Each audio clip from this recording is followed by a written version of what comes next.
السلام عليكم ورحمة الله وبركاته. إبداع جديد من إبداع كنوز الرياضيات. إزاي أضرب أي عددين بسهولة جدا وبطريقة عبقرية. ويلا بينا. أول حاجة لما أضرب عددين أحدهما بواحد بنقول الأول واحد في واحد بواحد. بعد كده بتجمع اتنين وتلاتة خمسة. بعد كده بترجع تضربهم اتنين في تلاتة بستة.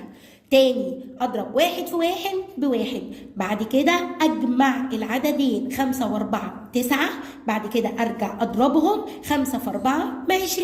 سهلة جدا. طيب لو كان العشرات هو اللي بواحد برضو نفس الحكاية، هضرب الأول هنا اتنين في أربعة بتمانية. بعد كده أرجع أجمعهم اتنين وأربعة ستة. واحد في واحد بواحد.